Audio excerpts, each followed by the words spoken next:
Môre sê, woensdagoggend, kuiertyd.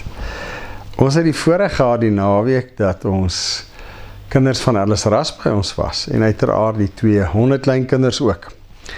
En dalk onthou julle nog hierdie beertjie, toe klein Lily letterlik nog 'n baba hondjie was, het ons vir haar hierdie gekoop.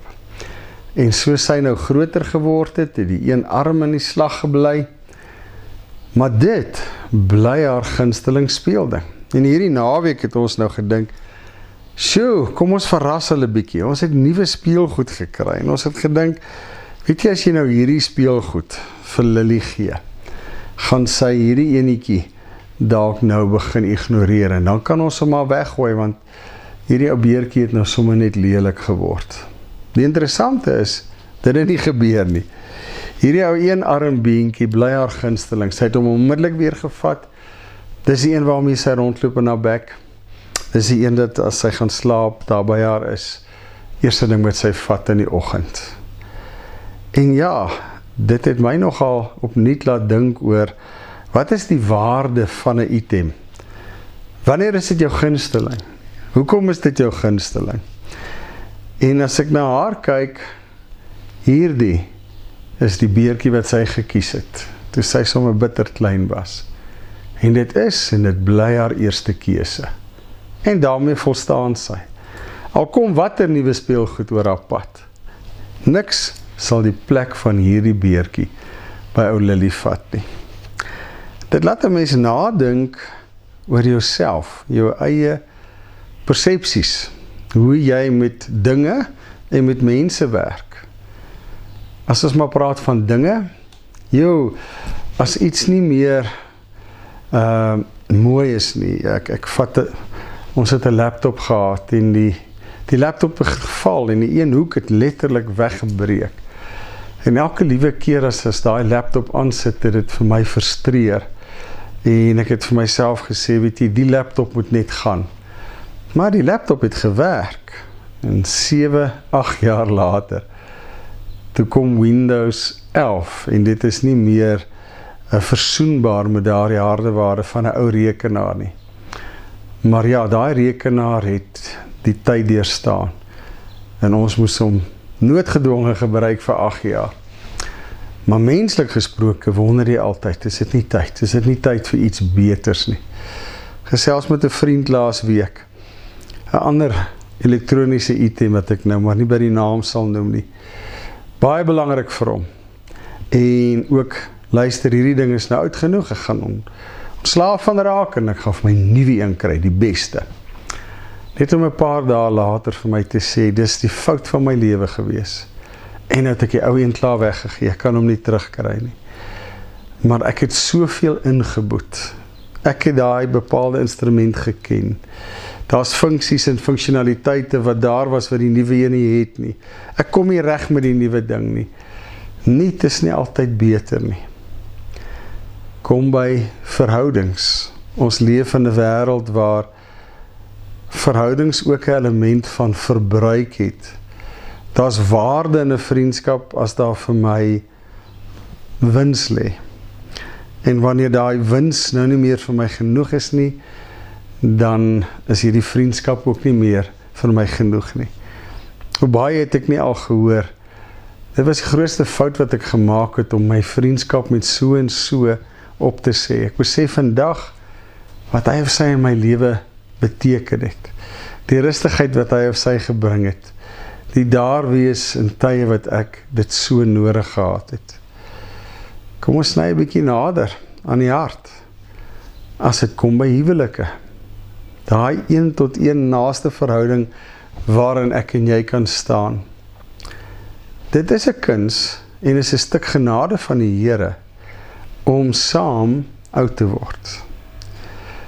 Want as ons 20 is, lyk ons anders en doen ons anders. As ons 60 verbygaan, lyk ons baie anders, doen ons baie anders. En baie dinge kom by wat nie so lekker is nie. Wat gewoon saam met die jare kom. En dan sien 'n ou baie keer dat iemand ingeruil word. weggestoot word. Om redes van ons ou een armpie. Jy het dinge verloor, jy het ledemate verloor wat nou vir my mooi en goed was, wat ek nie meer het nie, en dan is jy nie meer goed genoeg nie. Kan ek en jy maar daai tevredenheid hê, daai vergenoegdheid met wat ons het en waarmee ons kan klaarkom. Dat ons nie altyd hierdie inherente beter as dit nieter is nie. En ek moet sê, dit het ou Lily my nou gewys die naweek wat verby is. Baie oud, skeef en lelik en vuil, maak nie saak nie. As daai naby my hart lê, hou ek dit by my hart. En ja, dit bring my maar onwillekeurig by Jesaja 43, as die Here sê, hy het ons gemaak, ons is kosbaar in sy oë. Hy het ons lief, hy het ons by die naam geroep. Mag ons dit altyd onthou. Die wat veral naby ons is die wat die Here eers aan ons toe vertrou. En dis 'n kuns, maar 'n stuk verantwoordelikheid teenoor die Here en 'n stuk genade uit sy hand uit. Om in daardie verhoudings vergenoegdheid te hê, ongeag hoe ek lyk, watter seisoen van die lewe ons in is. En ja, daar mag nie by my ooit in my hart 'n gevoel wees van, jy bied my nie meer dit nie, jy gee my nie meer dit nie. Want soos Jesus gesê het, ek het gekom om te dien en nie om gedien te word nie. Ek en jy is in ons verhoudings om te gee en nie om te ontvang nie. Mag ons nie die les vergeet wat Lily my kom leer het nie. Here, dankie dat U 'n stukkie Lily hart saam met U dra vir ons. Dit maak nie saak hoe ons lyk nie. Maak nie saak watter foute ons gemaak het in ons lewens nie. Nee, Here, U het ons onvoorwaardelik lief.